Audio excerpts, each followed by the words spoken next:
это.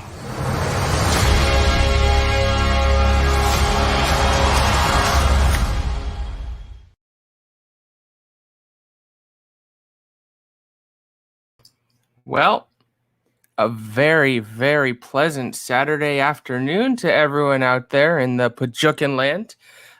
It is Saturday, March 20th, 2021. I am Maxwell Haddad, and this is the first edition of the Falcon and the Winter Soldier Water Cooler Chat, wherein we're going to talk about Falcon and the Winter Soldier. As I said, I'm Maxwell Haddad, and with me today is just a resplendent panel of guests that you know and love. Of course, my right-hand man, Sean Sullivan. How are you, Sean? Oh, that was a letdown. That's a little disappointing, but also perfect. Oh, what's up, Jen Kemp? How are you? I hope that wasn't too loud, Mike, though. With me as well is handsome Dan himself. How are you, Dan? I'm doing well. I'm really happy of these little poppers that Sean is deciding is a runner because Okay. I said little poppers. So we got them for New Year's, and then we didn't use them for New Year's because I wanted to use them on my Twitch channel whenever I got a sub or a hype train or something, and I forgot them.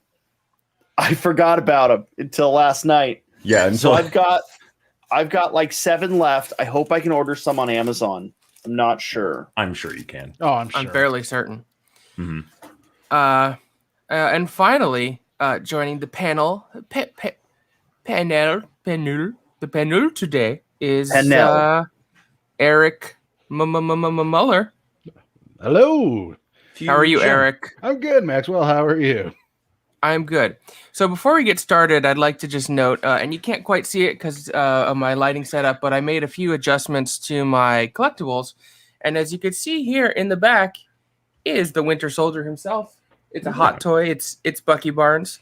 So in this house, we have pretty strong feelings about the Winter Soldier. And if you look here, Elizabeth is noted for years as saying that Bucky / the Winter Soldier is her favorite MCU character. She has cosplayed as the Winter Soldier many times. Oh, that's awesome. Would it be fair to say she stands Stan? She does, and as long as we're on this topic, Sebastian was on Broadway for a play for about 6 months, wherein he was shirtless for the majority of the play. Oh. And I kept saying, Liz, why aren't we going to see this? And she's like, we'll find a time. Readers, viewers, we did not find the time. Was it? Was this pre or post the movie The Winter Soldier? Post.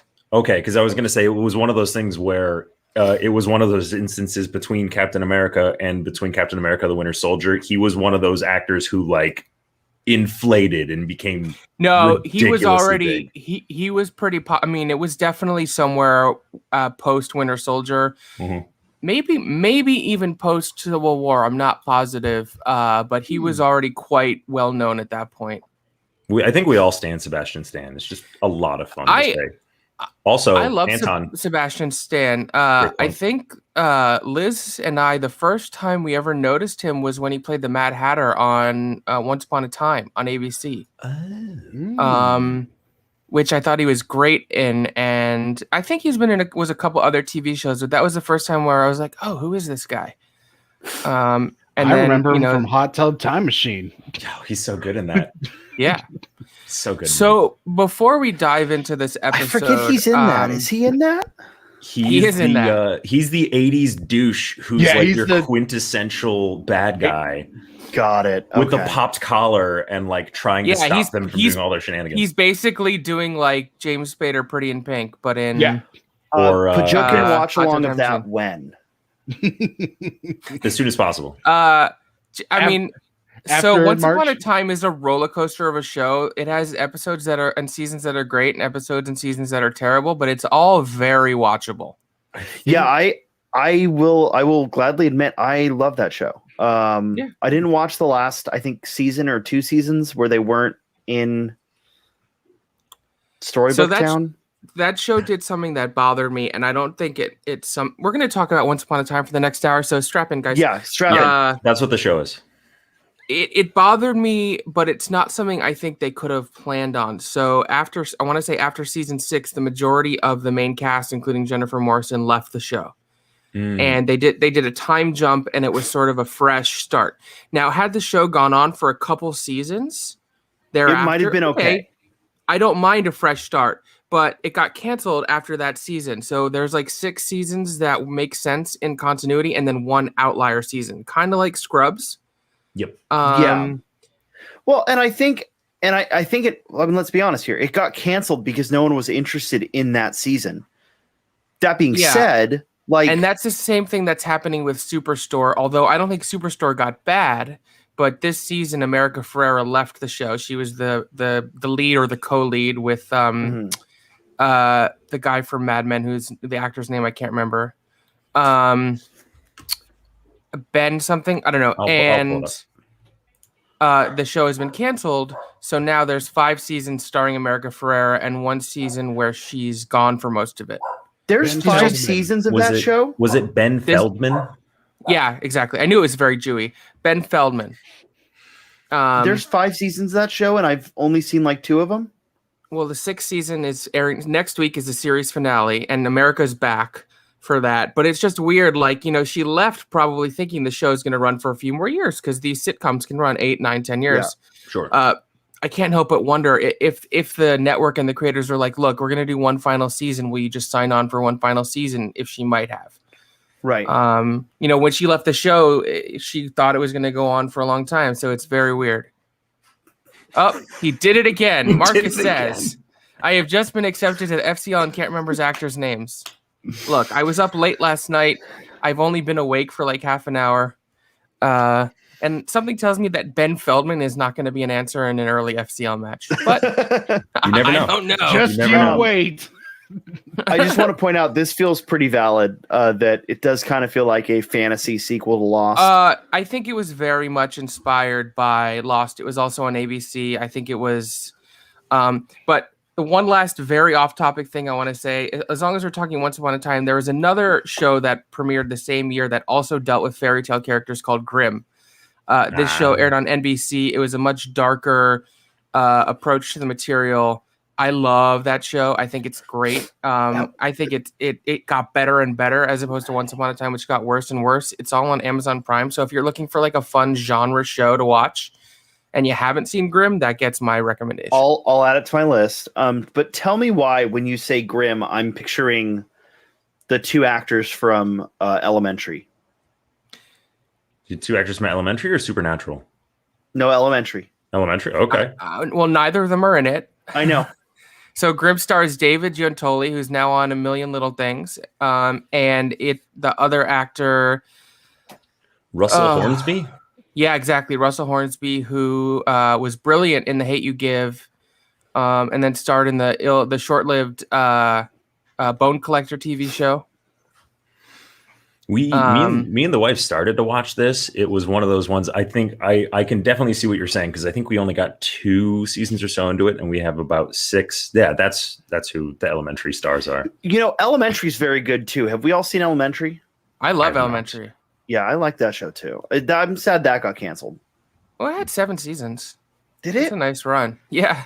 The 2010s are a blur, right? Yeah, it's a real. Look, we have other actors to talk about today. This is exactly what Danny happens. Ramirez. I will blame both myself and Eric. When you put Ramble On guys on, you ramble on about some ridiculous things. The Pajukin is not exactly noted for its ability to stay on target, and I think that's why people keep coming back. Oh, hey, if someone could send me an MP3 sound clip of Garvin Dryas saying "Stay on target," that'd be great. I'd like that on my soundboard. So let's talk a little background before we really dive in. So the interesting thing to note is, we've known for a year or two now that Kevin Feige and Marvel Studios is going to be diving into television directly connected on Disney Plus. There have been other Marvel shows over the last few years that either directly or indirectly were related to the MCU. The Netflix shows certainly talked about the Battle of New York and Agents of S.H.I.E.L.D., especially early on. Was directly in the continuity of the MCU, and then as time went on, they sort of charted their own course, but they were produced by Marvel Television, not Marvel Studios. And so now Kevin Feige and Marvel Studios has taken over TV, and those shows have sort of, they're still connected, but they've sort of been ignored and forgotten about. And it's going to be interesting to see how certain actors or characters may be used going forward. But I bring this all up because pre-COVID, pre all of this stuff, Falcon and the Winter Soldier was initially going to be the first MCU TV show to debut on Disney+. Obviously, that didn't come to pass. WandaVision came first. Everyone really enjoyed WandaVision. We talked about it ad nauseum here on the network. And what's interesting is this show, at least so far, is far more traditional in terms of fitting into the MCU and what it does. And I also think a big reason why the order of airing was shift is they had to go back and make some changes with Falcon and the Winter Soldier, because I think I have a theory. So I think it has to do with the fact that Black Widow got delayed. I agree. I sort of feel like Florence Pugh had a scene in a Falcon and Winter Soldier episode. And because we have not yet seen Black Widow, we don't know how Florence Pugh, who I assume is taking over the Black Widow mantle for the future of the MCU, is going to fit in. And they had to reshoot some stuff.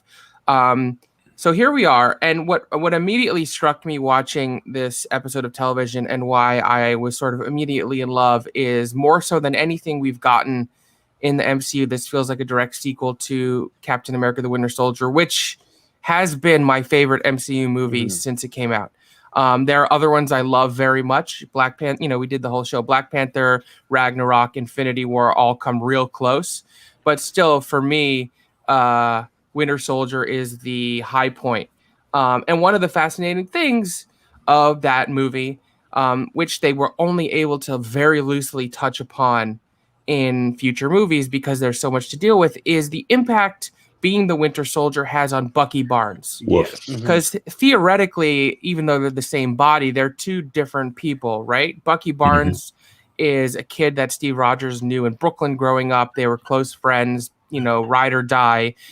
Bucky went off to war. Steve met him in war. They fought together, and then Bucky falls off the train and dies, only to be captured by Hydra, brainwashed into being the world's deadliest assassin and killing tons of people, including Tony Stark's parents. Yes. So what this... Go ahead, Sean. I was going to say the other thing that I think to expand on what you're saying a little bit, this felt a lot more like a television show, in my opinion, than WandaVision or The Mandalorian have. The Mandalorian feels like it is. It doesn't feel like TV to me. It feels like like short form movies or short films. It feels like a series of short films. WandaVision felt like, I don't want to say it didn't feel like TV, because obviously it was riffing off TV, but it just felt very different. This, to me, and in the best way possible, I mean this, felt like I'm watching the first episode of a long-running TV series. Now, granted, it won't be long-running, but it felt like I'm watching the first episode of Agents of S.H.I.E.L.D. or 24 or something like that. Okay, I agree with that, and I have a few thoughts as to why. So WandaVision was like directly playing with the very idiom of television. But especially those first 6-7 episodes, each episode had its own distinct style, because it was playing with different genres and different eras of TV, that each one felt like its own special short film, right? And then Mandalorian in construction is very episodic, in so much as in each episode you would have a threat or a mission introduced that by the end of that episode the mission would be completed. So because of that, each one could feel like a complete story.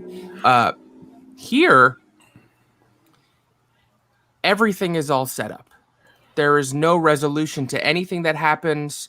The Flag Smashers, who are this sort of anarchist terrorist group causing trouble, we are just beginning to see what they're capable of. In the last minute, we just meet the new Captain America, who is played by Kurt Russell's son, Wyatt Russell. It's a character named John Walker, who has traversed the Marvel comics for years, and already gives me Homelander vibes from The Boys, even in the 1 second we saw him on screen. Mm-hmm. Especially that wink at the end. Yeah. Yes. So in terms of that, I agree, because this feels very much like one small part of a whole. It is set up. So and I had no problem with that, because that's how you write television. Mm-hmm. I think it's interesting if you're comparing all three, like Sean was bringing up. I think it's a little different because Mandalorian is the first time we've really gotten a long form Star Wars, like outside of the 9 episodes, which are the Skywalker saga. The Mandalorian's the first time they're really starting to pull that universe out and showing longer stories. And like you said, in live action. I mean, in live action, excuse me, Clone Wars and Rebels and Resistance, it's a different thing. Exactly. But it's the first time they're really like exploring that. Whereas you got such a short period of time, but a long, rich history of all the characters in the MCU. Hi, Patty. And like, because you already have all these characters, I really like that it started with one. You could tell both of a huge part in the writer's room of both of these shows were the blip happened. This is the world we live in and the ramifications going forward. Whereas in WandaVision, you're talking about it in a much more direct sense. Like, this is Wanda dealing with her grief. This is some other professionals that we have to get in here. Like, the story of the people in WandaVision, you can kind of throw into a handful of people. Versus Falcon and the Winter Soldier, you're focusing on 2, but you're going to see a lot more of the world, and you're going to see a lot more of how everything has been impacted versus just this one town in Jersey. Well, it's interesting because I mentioned before that this felt, at least tonally, like a far more traditional work in MCU. Mm-hmm. But thematically, and what this first episode does, has a lot more in common than WandaVision than I might have expected. Right. Agreed. In so much as, obviously, and we're going into full spoiler territory now, guys at home, and girls and non-binary and all you beautiful people, if you haven't watched it yet and you don't want to be spoiled, please abscond. Sam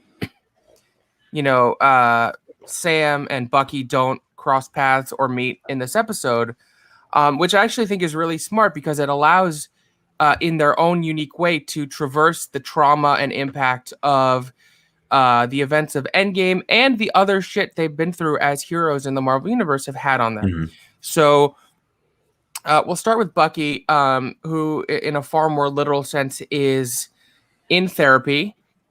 His therapist is played by the great character actress Amy Aquino, who I'm a huge fan of, in particular because she's a star of one of my favorite shows, Bosch. I love Bosch. She's like the lieutenant of the precinct there, and she's always hits the perfect tone between being like the tough as nails badass and having such a heart. And I think she does a really good job with that here. But Bucky is also, whilst in therapy, sort of going through a 12-step program, but his addiction wasn't alcohol. His addiction was murder. So he's in his own way making amends for the people whose lives were affected by the assassinations he carried out. And so that is sort of a deep and complex part to start, a Disney Plus TV show where you're kind of thinking, oh yeah, after WandaVision, we're going to have a nice palate cleanser where it's just like a buddy cop comedy. And I do think that's where we're going to end up. Like the last episode. The last couple, like the last third of the season. But this dealt with these themes that are pretty rich. And I think that's the benefit of television, especially because Bucky and Sam have both been supporting characters in the Captain America franchise. Any heavy lifting those movies were going to do with characters was going to be Steve and Peggy for the most part. So this is stuff that movies would not take the time to do, but because they are now the leads of their TV show, it can dive in a way that we would not get in, say, if we got, Captain America 4, Falcon and Winter Soldier. Yeah. I wanted to point something out before you got too far away from this thought. Like when one of the first times we see Bucky is he's literally in therapy. I watched the show just twice, and I remember the first time I'm like, I really don't like how they're shooting this particular scene, because it was very well shot in like what a lot of normal things where you're getting the wides, you're getting kind of the singles, but then there's this one particular angle where it's like literally this very close, and yes. It's so close, and it's one of those things that like you don't realize what they're trying to achieve until you sit back and think about it. And they did it on both the therapist and on Bucky. And so what I thought about was like you're literally getting like what that kind of anxiety is going to feel like. Somebody said online, I forget who it was, I wish I could reference them. Like you're literally seeing Bucky with the full of his unlocked memories. And he even mentions it. He's like, I had some calm in Wakanda, but that was it. Mm-hmm. Like literally 90 years. He went to war when he was about 18. I think they're saying the math. And so for 90 years, he's just been waking up, killing people, put back to sleep, waking up, killing people, put back to sleep. And that's been over and over and over again. So even just with that one little shot, you're seeing the weight of all of his actions, and he's really trying to process it, but he also still has that old school bravado. So you can tell when he's like, oh, not with the notebook. And it's like almost like a trigger for him where she's like, no, I gotta make notes. I gotta report that you're not dealing with your shit to the government. Right. And then he's like, no, okay, I'm going to try. But it's interesting. It's one of those things that like we kind of took for granted that Captain America, like when he was a capsicle, he kind of came back out of it and he was still Captain America, where Bucky has been so like when they even say in other movies, like they put his brain back into a blender, which I think we'll talk about Crossbones a little bit later. They put his brain back into a blender, and then it's like we don't necessarily know who he is now, and like he's literally trying to find a lot of that. So I think that even that one shot is just like it's overwhelming, but it's purposefully overwhelming. Yeah, I also noticed the cinematography in that scene in particular, you know, the hyper close-up. I found it intentionally claustrophobic and anxiety-ridden, which I think shows the intent. And, you know, where we find Bucky now is basically where we found Cap at the start of Winter Soldier. He's a man out of time, and this is the first time in his life where he isn't on a mission. Right? Thanos has been defeated. He's gone from Wakanda. He is unbrainwashed. He's not working for Hydra anymore. He can just be Bucky Barnes, whatever that means. I think in the MCU now we're in about 2023, 2022. Oh, after the blip? I'm not sure. Because they say it's a couple months after the blip. I think this is about 6 months after. So I want to say some 2023 or so. Yeah, and Bucky has a list too. It's just a very different list than and I even think that they kind of even just in the 10 minutes we get of Bucky in this episode, I felt a lot more connected to his Man Out of Time story than I did Cap's. Just because he's kind of been thrown through time, whereas Cap was paused. I think Cap's Out of Time story in Winter Soldier is played for humor to a certain extent. Exactly. And this is played for, we're going to explore the trauma of what this means for Bucky, not the Winter Soldier. Throughout the whole MCU, Cap's Out of Time story is definitely played for humor. I understood that reference, stuff like that. Like, yeah. And for this, it shows the crushing weight of the fact that, the wonderful girl that he went on a date with, I don't know her name or the actress's name. Leah. She's like, well, do you have any siblings? And he says, yeah, I have a sister. Do you have any parents? Oh, they're gone. And is his sister alive? Probably not. His sister's probably dead. She asks how old are, because the implication is that these people don't realize he is the Winter Soldier. These people don't know how old he is. He says, I haven't danced since 1943. And then he realizes what he says, and he says, oh, it feels like, how old are you? Oh, 106. So Leah was played by Miki Ishikawa.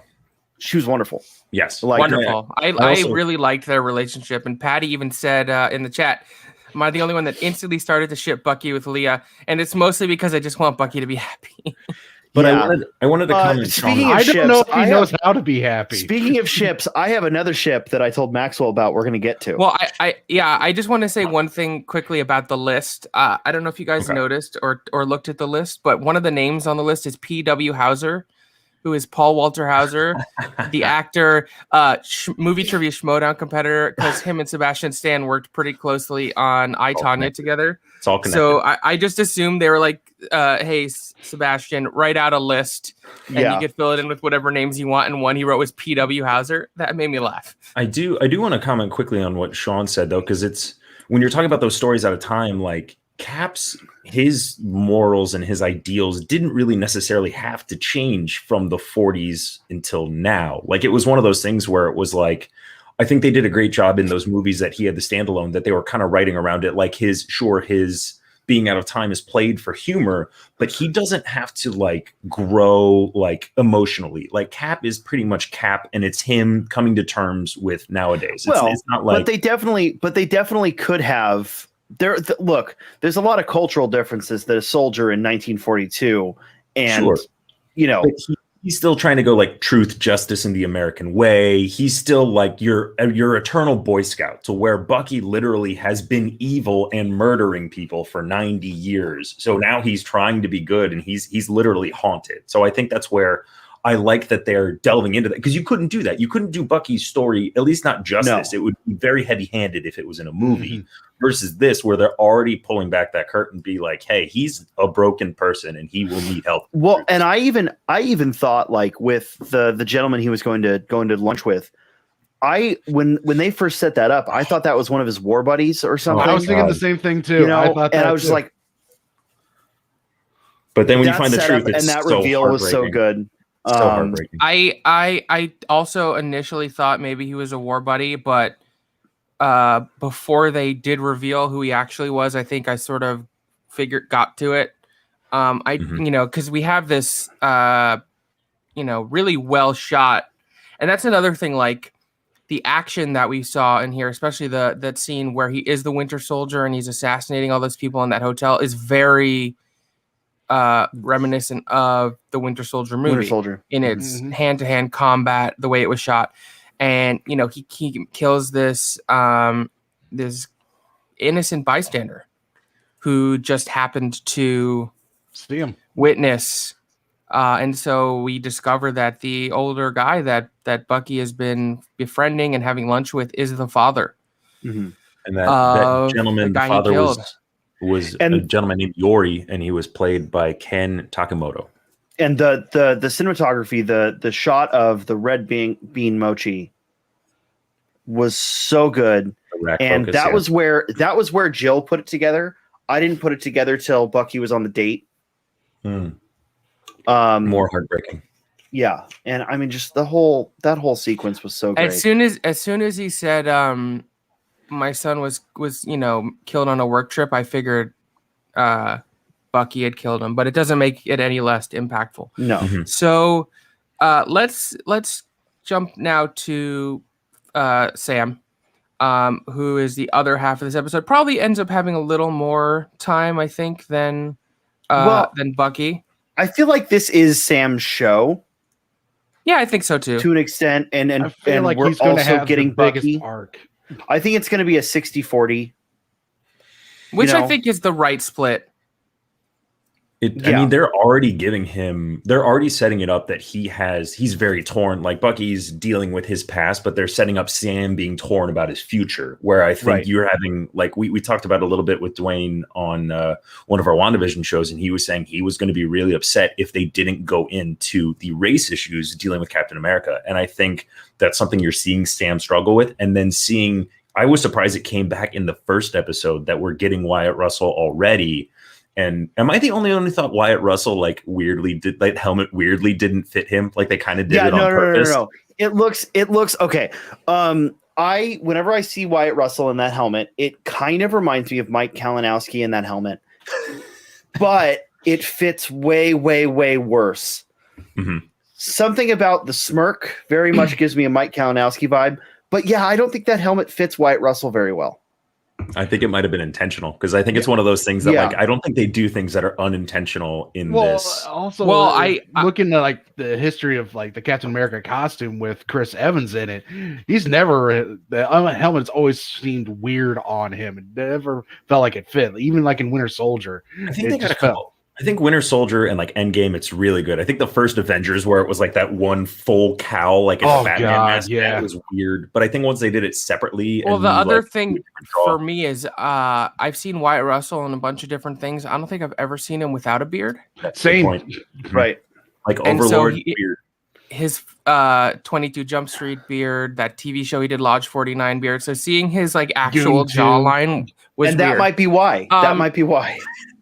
But yeah, so you know, I did want to touch upon this. Obviously, Dwayne is not here, and all of us are white. But you know, I think it's very clear that one of the things the show is going to be exploring is, you know, first of all, Sam feeling he's not worthy to take up the mantle of Captain America. You know, he gives the Department of Defense the shield because he really doesn't think anybody should have it. It was Steve's mantle, and it's going to go on display. I think it cannot be overlooked that the guy who show ran and created the show, Malcolm Spellman, is a black man. And he has said in interviews that is one of the things he explicitly wants to explore with the show. And I think next week and in future episodes, it's going to dive even deeper. I also think the fact that unexpectedly and delightfully we got Rhodey in here. Yes. Exactly I did not know Don Cheadle was going to show up. It makes perfect sense that he would be there because he is in the army, but also, you know, really the other non-Black Panther notable black man member of the Avengers who we know has a friendship with Sam because Air Force. Back Infinity War, one of the things that always broke my heart the most was when Rhodey is in the forest of Wakanda and he's going, Sam? Like, well, Sam is the first guy he looks for. Even going back earlier in Civil War, though they're fighting against each other, there is so much hard mutual respect between those two pilots, essentially. And I love that, like, they're keeping that story going. And you can tell when they had that scene and when he's like, take a walk, like, it felt like there were two old friends that were catching up. And like, Don Cheadle's like, you're really going to make me ask? Like, this is... We're such good friends. Like, I want to be there for you in any way that I can, but you're really going to make me just go ahead and like have this. I probably need to go rewatch the scene, but when Rhodey gets crippled by Vision, isn't Sam the one to swoop down? There. Yeah. He's the first one there. Yeah, and then Tony blasts him away. But you know, excuse me, Sam and Rhodey have this really. Go ahead. I was going to say, we should also note we don't have a lot of, and Max, you and I talked about this off camera. We don't have a lot of Latin American actors in the MCU, and we do get a pretty prominent one here. I like his introduction from the first scene. Danny Ramirez playing Torres, who we'll get into later, who we think he might be, probably will be, but that's my other ship. I've told Max this. Yeah. That's my other ship. Sean texted me, and I've never gotten a text like this from Sean. While the episode was going on, do Torres and Sam have chemistry beyond that of friends? Yeah, because they definitely, the scene in the, and I don't think it translates later in the episode, but I sent that after the scene. Yeah, when they're in the little, I want to call it a coffee shop, but it's, you know, a little cafe. The street cafe, When they're in the cafe in Tunisia, they definitely have a certain like flirty kind of chemistry. And I think it's, you know, Danny's a fan of Falcon. Yeah. And that's what it is. And Falcon's like, all right, like, I'll humor you. I was like, they have a certain chemistry. You know, I will say Torres is adorable. I think the actor is so charismatic and charming. I think the character is young and he is a bit of a fanboy and he's just like elated that he gets to work with Falcon. And I really liked how their rapport unfolded. Yep. And I like how Torres was basically like, yeah, exactly. How Torres is going to be like a runner now. Sam's man on the ground investigating what's going on with the Flag Smashers. But I wanted to bring this comment up where Jen says, I really, really want to see him with Rhodey being absolutely livid over the Cap decision in the next episode. I think / hope that Rhodey is going to be at least in another episode or two. Yeah, I agree. I think I would, they'll I come mean, out. I would I'd like to us see a to phone be, call between him and Sam right afterwards. I would like to see us get more, like, I would like to see Rhodey kind of sprinkled throughout this whole series as, like, I agree with that. yeah, I don't need to see him in any of the action, but I'd like to see him as sort of the, more anchored, because Rhodey and Falcon, they both kind of joined the Avengers at the same time, but Rhodey's been doing it for a little while longer, and he's been involved behind the scenes from the beginning. So I would like to see Rhodey kind of be maybe like the man in the chair for Steve and Sure. I 100% agree with you.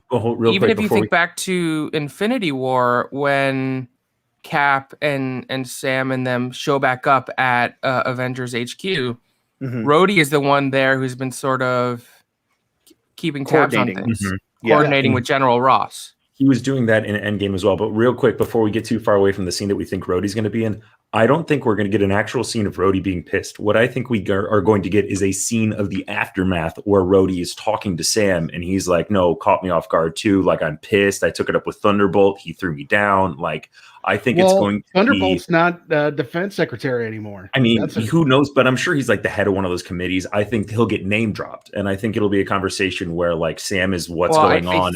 Or he's the new president. Because they mentioned... I could see that. Because he mentioned at the end that because he mentioned something with this commander-in-chief. Yeah, you're right. I think that's Eric. That's a great point. That is good. All right. I don't want to interrupt the show here, but However, we have something we need to do here. Do it.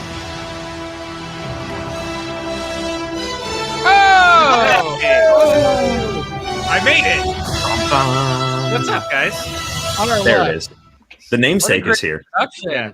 Sorry, I was over at another place hanging out with Jesse Swift before I got to come over.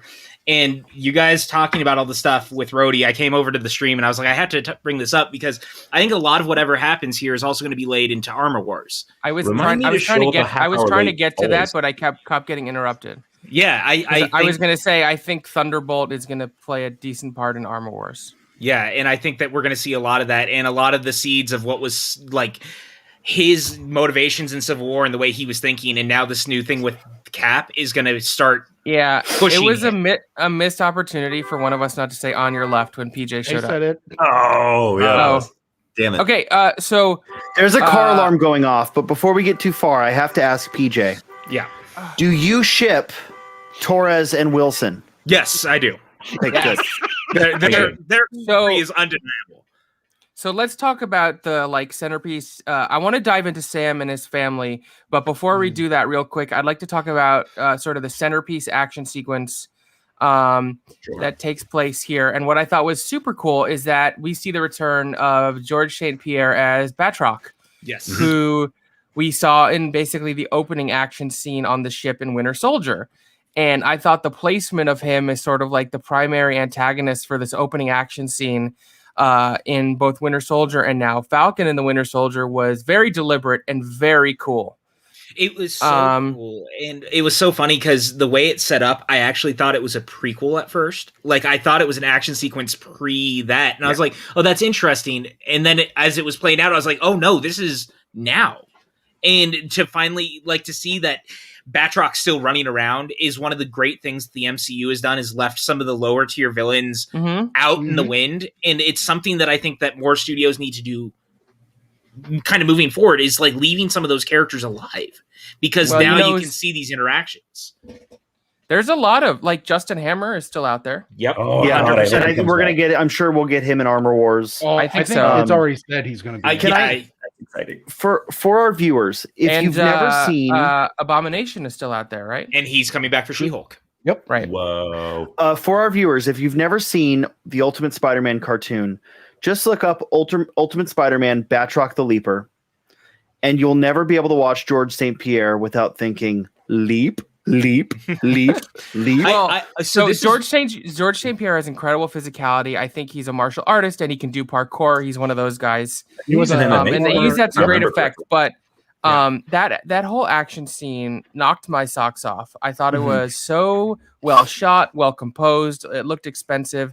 their like leap suits that they had were awesome. So anytime they would jump out of one helicopter and then like spread their wings like a leaping monkey and then somehow like glide into another helicopter, I was like, yes.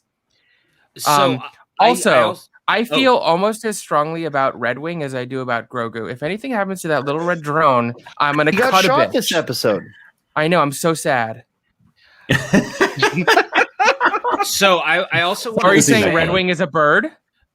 Red Wing is a government drone. Red Wing was replaced with a drone. So I was going to say he was always a drone, though. No, if you go back and look at the comics, Red Wing is an actual Falcon. Yeah. Right, that he has a telepathic relationship with Sam. Right. It's really hard to try to get that in the MCU really quick. So I was really impressed with what Carrie Scoglin did with this, and she directed all 6 episodes, which is really, really cool.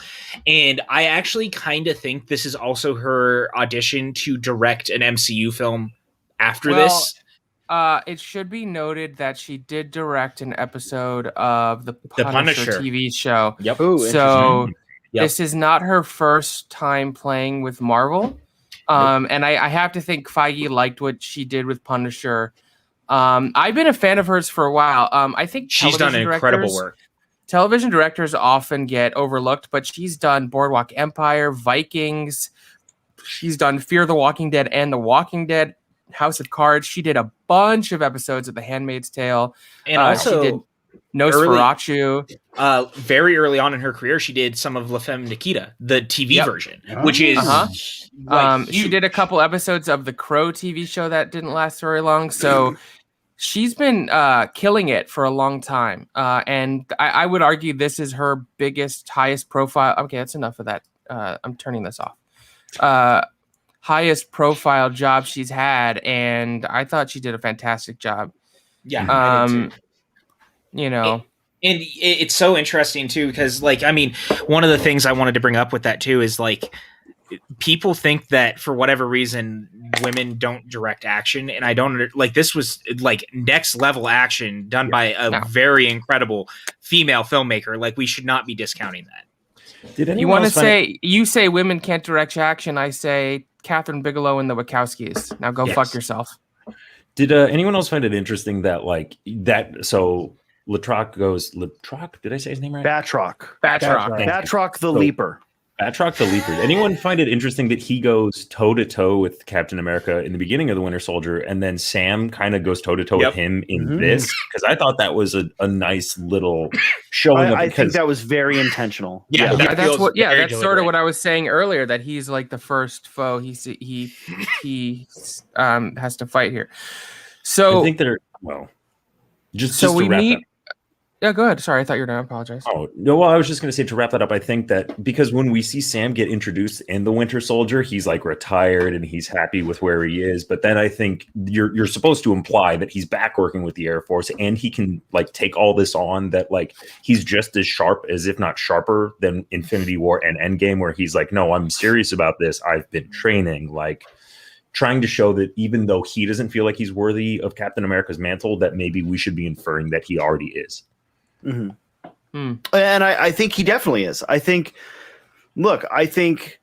they've built something with Falcon and Bucky where in the comics, Bucky and Cap are the duo, but they've built in the MCU that Falcon and Bucky are the duo, even if they're the duo that is second to Cap.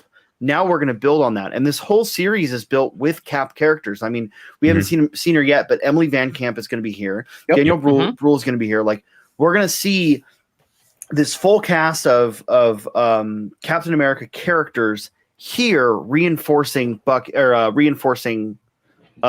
Sam. Now, that's it. Well, I feel very much that the journey of this show is Sam accepting and realizing that he is Captain America. But so, you know, we talked a lot about Bucky's trauma and how the episode deals with that. The episode deals with Sam in a different way, and for the first time we get to meet his family. You know, the main person being his sister Sarah, played by Adepero Oduye, who was brilliant in the film Pariah. She was nominated for a Film Independent Spirit Award for that. Terrific actress, and this relationship between Sam and his sister is fascinating. It's an immediately fascinating dynamic. Part of It's which very I think real. very Yes. real. Part of which I think is relatable to anyone, where she feels, forget the fact that he's a Avenger superhero, like she feels that because he left to go join the military, that he left her and her kids behind. To run the family seafood business. But then the other thing it does is, I would argue, this is the first time where we've actually seen the real world logistical impacts of the blip in the MCU. In Far From Home, it was mostly treated as humor. Kids come back, and now all of a sudden, someone who you knew who was in 5th grade is in the same grade as you, that sort of stuff. And then in WandaVision, we saw, the emotional impact of it on Monica, on her mom being gone. But to see here the financial impact, was fascinating. And I thought it was really interesting that there was a line to expound upon that. There was a line in there where the banker says, they say, well, goodwill, like, how do you survive? And he says, we survive through goodwill, in the occasional government contract. And the banker says, well, in the past that might have worked, but after half the world came back, we had to change, we had to change the rules. You have 5 years of no financial records, which is what he also hammers home. Yeah. That scene with the banker did 2 really interesting things for me. So the first thing is it basically illustrated how all of the Avengers were unpaid interns. Yep. It's a joke, but it's true.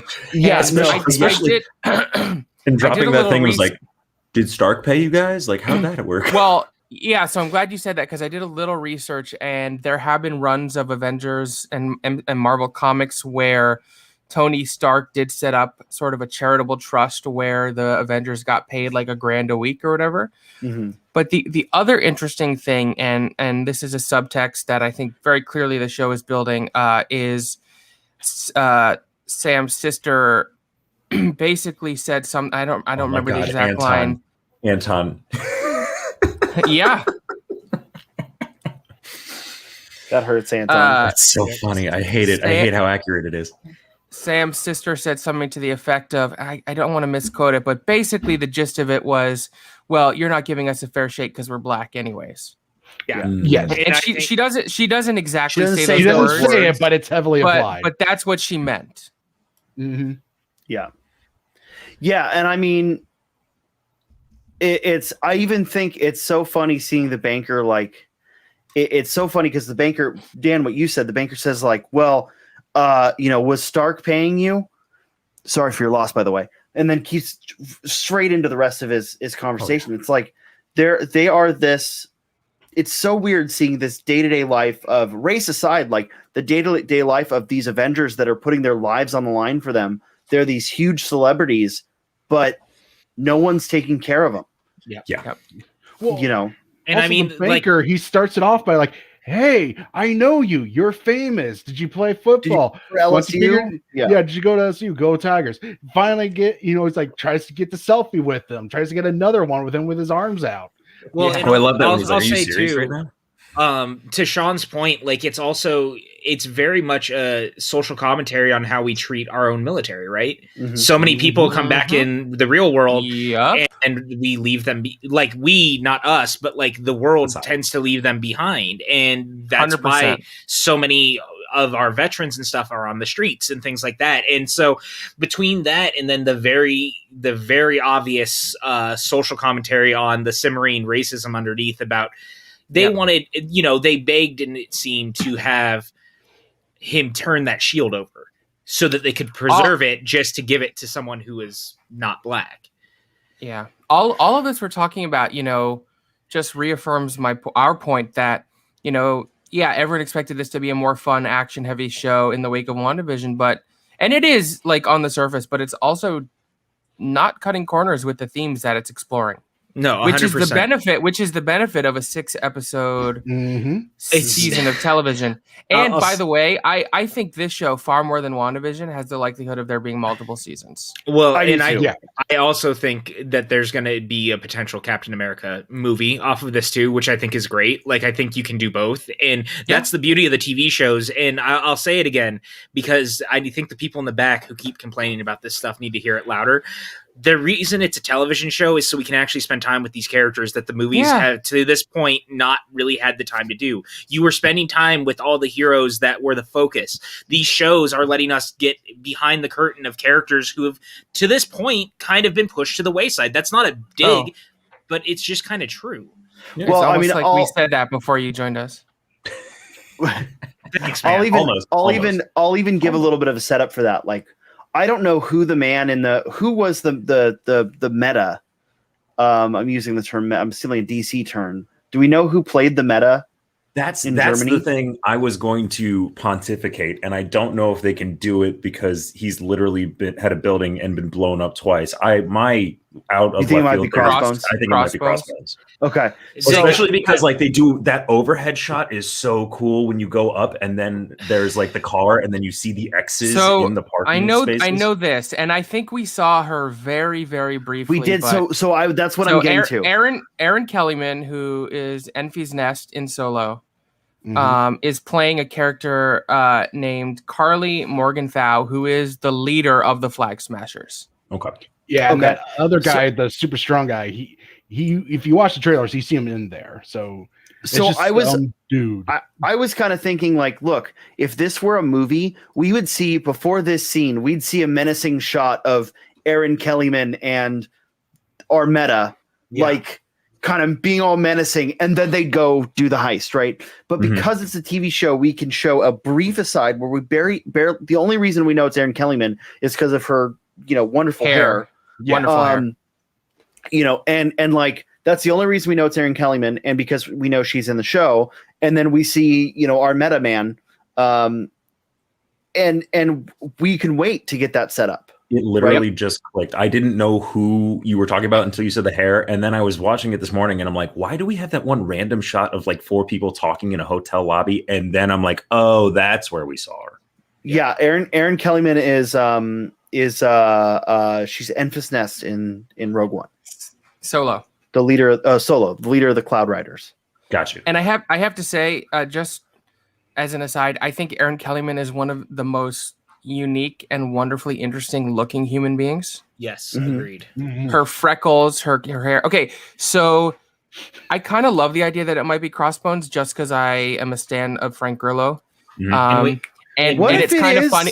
It's kind of funny to me that he keeps dying and finding ways to come back. It's like, okay, fine, sure. And we also know he already is coming back in What If. Like he said he was never going to work with Marvel again. So the fact that he's willingly coming back.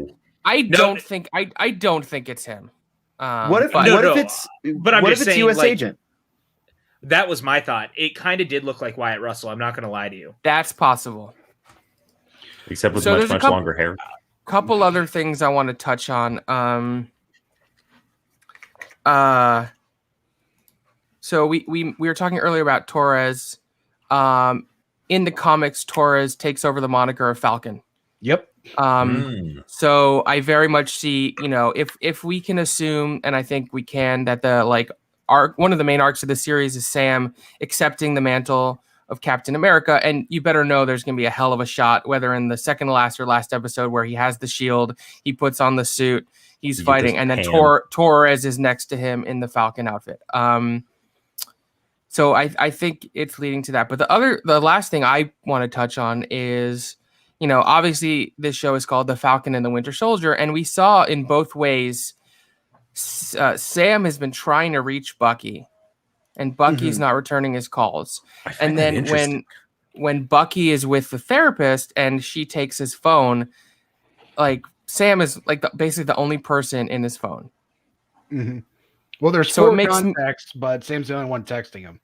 It makes me wonder if, he's purposefully staying away from Sam because it brings up too much pain and trauma. Well, I think We're all trying to talk, and this is short. So I think it's really interesting that they're doing that because everything you've seen about their dynamic thus far, especially in Civil War, they're kind of not even enemies, but they just don't really like each other. So I find it interesting. Yeah, I was going to say that, but like enemies is even too strong of a word. They're just like they don't get along because they're like, you're Cap's past best friend, I'm Cap's current best friend, and we have these different ideals and we don't see eye to eye. So it's interesting that Sam would be reaching out after Cap and after his story arc is done. I think that's really telling. And I think there's going to be something else that's happened. And like Sam is really trying to like mend that bridge and Bucky just won't do it. Okay. So the actor with the long hair who's the meta is an actor named Desmond Chiam, who is a very tall, very built, long-haired, gorgeous Singaporean Chinese actor. Yeah, that's why I put it in the chat. Who has the physicality, and it's definitely not Frank Grillo. Yeah.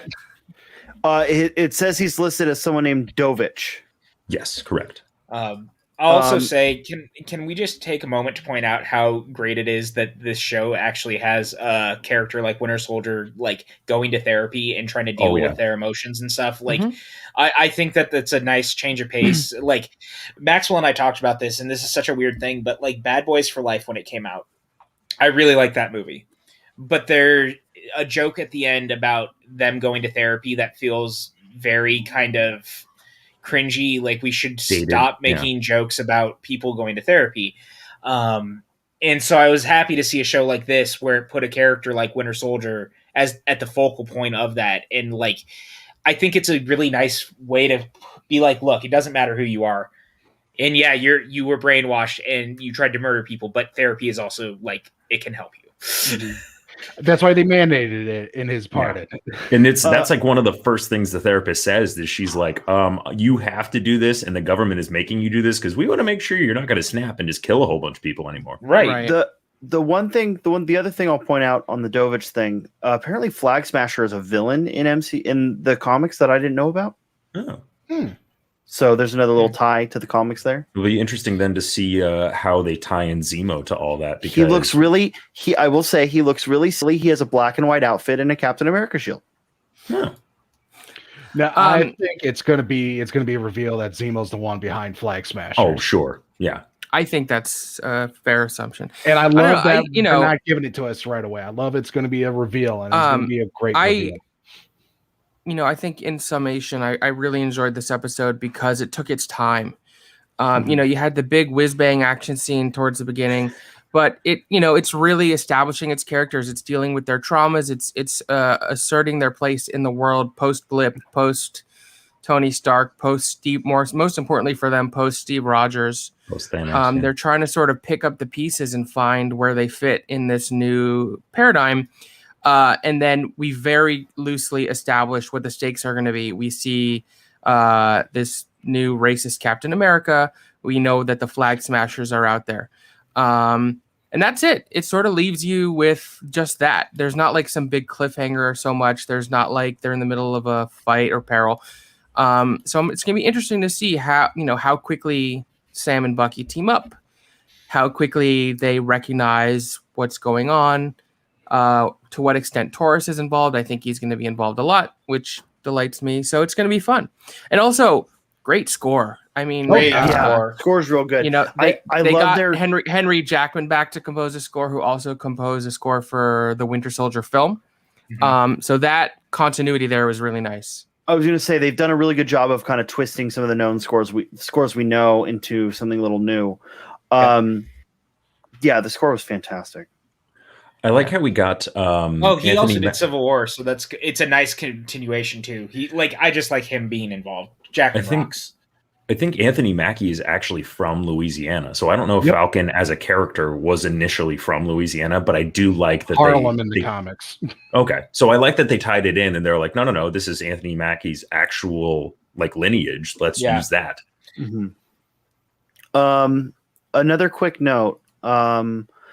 The Flag Smasher in the comics is named Carl Morgan. Sounds like something you do once in the bedroom and then don't talk about again. Yeah, it was my birthday, honey. You promised. And it's a bit painful. So No, so Flag Smasher in the comics is named Carl Morgenthau, which Oh, Aaron Kellyman is playing Carly Morgenthau. Is it weird that I kind of like, this is just me being like, I think it'd be cool to see John Bernthal show up as the Punisher, because there's that whole arc in the comics where the Punisher. Let's speculate. This is not. Let's get all of our it's crazy never, fan theories out it's now. never going to happen. I was just saying, is it weird that I think it would be cool just because I'm thinking of that run in the comics where the Punisher ended up like taking up the mantle, which was also problematic. Mm-hmm. If this show runs multiple seasons, that would be a great narrative for a future season. We got sometimes so caught up in speculating over WandaVision. We got burned real quick. I don't think any of us actually felt burned in terms of what we got, but there was a whole bit of, I think needed discourse on the internet about how expectations and reality can create like sometimes difficult paradigms for people to accept. So that's why I said it'll never happen. Like, I'm very aware of it. I'm just saying I would, because of the story we're playing with, it would be a fun thing but we also don't know if Bernthal will ever even come back. That all being said, I am pretty sure that Bucky's therapist is actually Mephisto in disguise. Okay. Clearly, what? There's one more. There was one more. I know we don't want to speculate, but there was one more offhand line that I do want to kind of dig into, and I wish I can go back and look at the line, but we're live on air, so I'm not going to do that. When Torres and Sam were talking at the end of the episode over webcam, they were like, "Oh wow, he's strong. Was he one of them?" Yeah. Or do you think he's one of them? One of what? I'm thinking. No, I'm thinking. Inhuman? No. The end of Civil War, where they talk about like the secret base of like the Hydra made super soldiers, could be something. Oh, maybe. Yeah. Super soldier of some kind. Yeah. And you have Zemo, like I said, it's going to be the head. Maybe he figured out how to do the 4 million in the 5 years. Well, and he was he was looking into that and he was involved in it. So yeah, that would make sense. All right. There's our Zemo tie-in. I think this series is going to be different from WandaVision, because WandaVision, it was building that mystery. It was unveiling the mystery box. Right. I don't feel like they're going to be doing the mystery box approach with this series. So that's why I think there's going to be fan speculation. You get that with any show that isn't dumped over a weekend, but it's going to be, we're going to find little hints, but it's not going to be like, wait, so when he says I know a thing or two, does that mean Ben Grimm's going to be in this? Well, and that I think that Eric's 100% right, though. Like, this isn't necessarily a mystery box series. I think everything's going to be playing out pretty much how we expect. I mean, the one thing we can all pretty much assume at this point is U.S. Agent's going to turn, because that's a comic thing, and it's very similar to Winter Soldier. Like, that's the one thing that Marvel has done very clearly with these arcs, is like they've stayed pretty true to those reveals, even though like it works for the audience that doesn't know, while also working for the comic book fans who know the character. Yeah, and I definitely think I'm starting to think that that was Ben Grimm in Germany. Oh my God, someone drop him out. Bring that up, Eric. I think he makes sense. I can't drop him out. There we go. What have I done? You knew what this was. Yeah, I think in terms of its like approach to overarching storytelling, it's going to be more literal. Yeah, I do. Maybe that's not the word, but I think when you look while still dealing with these, pretty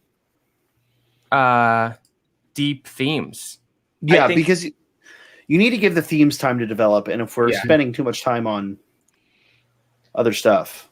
Well, I think that shows like Loki and WandaVision are more set up to do the weirder, kind of more out there things anyway, too. And do more mystery box sort of stuff, because you're dealing with a much more mystical element, where this is much more real world, like real life stakes, it feels like, and things like that. Because the beauty of the MCU continues to be that different corners of the MCU can do different things. Like, I still hate the argument that it all feels the same. It doesn't. Like, all these different corners of this universe all feel different. Like, even the Netflix shows, like, we really don't talk about them, but like Daredevil being a MCU character in that way, in the same world where Spider-Man is dealing with his own shit in high school, like, they couldn't be more different. Mm-hmm. Let the stories tell the stories they need to tell in their own way. Like, we don't need to put stuff into a box and ask them to do things we don't need them to do. Correct. Yeah. So yeah, that's the show. I hope they release the scores weekly like they did with WandaVision. Normally the score for the previous episode would come out the following Friday. Yeah. I agree with this. There's only 6 episodes. Bucky and Sam deserve their time to shine. Minimal cameos. I don't think, other than the fact that we've already gotten Rhodey, there's going to be like any big cameos or things like that. I think, not big ones. I think with the cast we know is established: Sam, Bucky, Zemo, the Flag Smashers, Wyatt Agent Russell, 13. and then Agent 30. Well, and like what I was saying was, I don't know that they're necessarily going to be cameos. I think they're just going to be characters. Yeah. Yeah, You know I what think I mean? Anthony Mackie said there's a couple more people who might pop up, but nothing like, he didn't do it's going to be game changing or anything. He's just like, there might be other people, but like, just let the show be the show.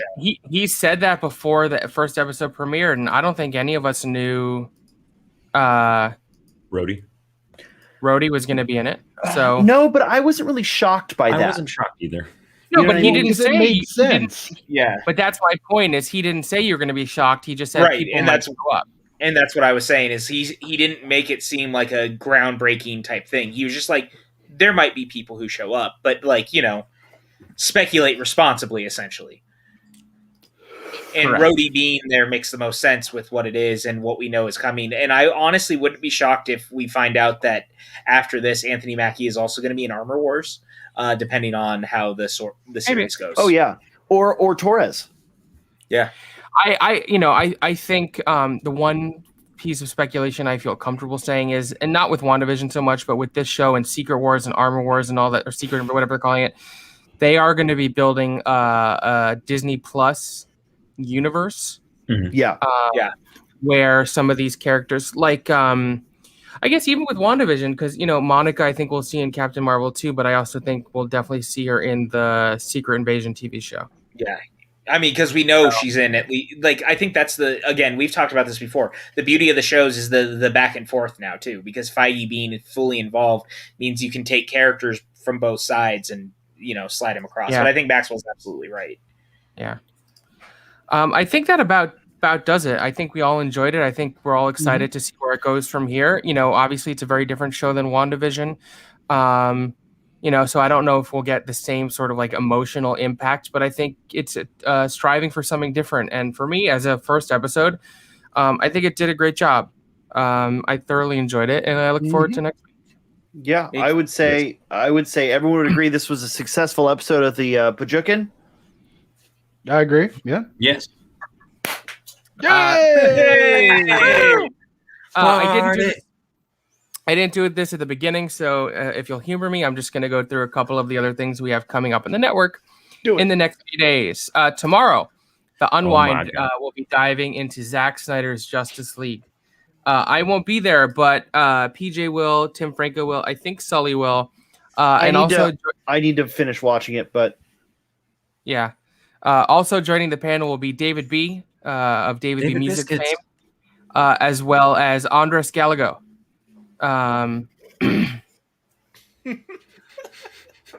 Sean.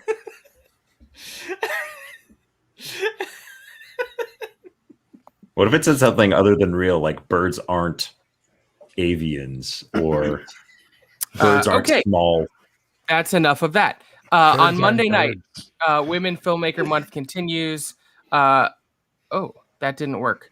I don't have the font on this computer. Anyways, we'll be doing a watch along of Wonder Woman, directed by Patty Jenkins. This was selected by our executive producer, Brandon Buckingham. On Monday nights, Buck hosts a baseball podcast. So we'll probably be starting the watch along 30 to 40 minutes later than our normal time. So 7:30, 7:40 Pacific. Stay tuned to our Twitter at PJC Network for the exact timing of that watch along. Next Wednesday is our big 1-year anniversary celebration.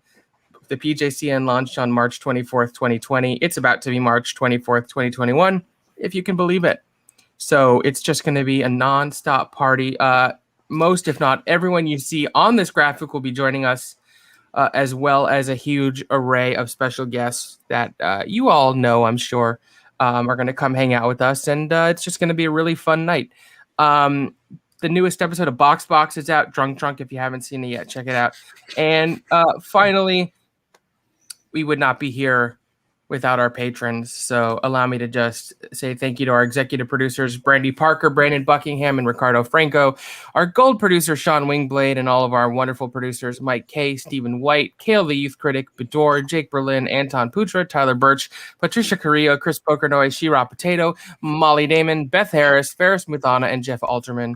From the bottom of all of our hearts, thank you so much. Eric, where can everyone find you online? You can find me on Twitter at handsome_cheese. You can also find me here on the Pajunkin. We just got done doing the ramble on about movies Oscar the nomination special. I love that you just have that. That's amazing. It's beautiful. You catch us here on Thursdays. Probably not this week because we went a little too hard in the paint the last time. Dan, what about you? Where can everyone find you online? Hard same. I'm here sometimes, most times, on Twitter and Instagram on hi Dan Nye, OHHI Dan Nye, all one thing, and then ramble on for our weekly show, and then probably here occasionally, and lots of other fun stuff. Yeah. How about you, Sully Sullivan? You can find me over on Twitter at SuitUpSully. You could find me on Twitch at Sean Sully, where, if you want to get my honest opinions on things, if you're into Dungeons and Dragons, if you like Star Wars, that's the place to go. I talk about all that stuff. I paint little tiny people over there, and I play video games occasionally. And we also find you on the Birds Aren't Real forums. No, I don't go there because the government monitors those. Okay. But...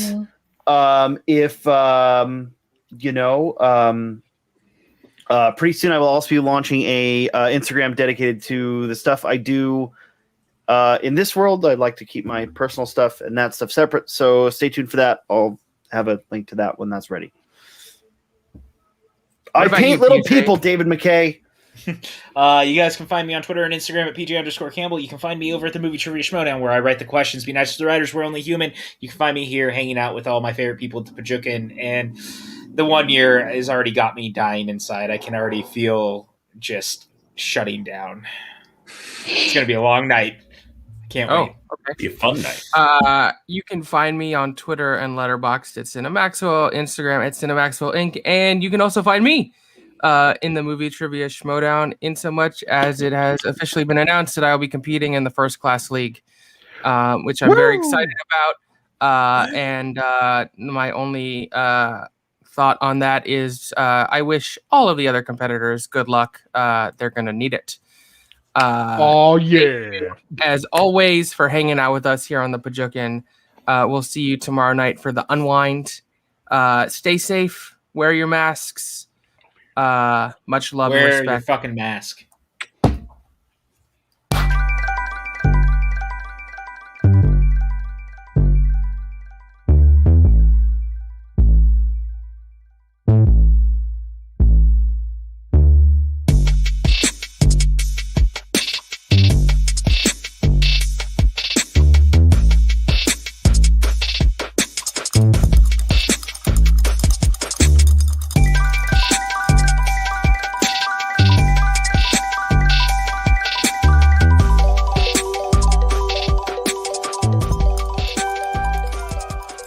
Damn good, though.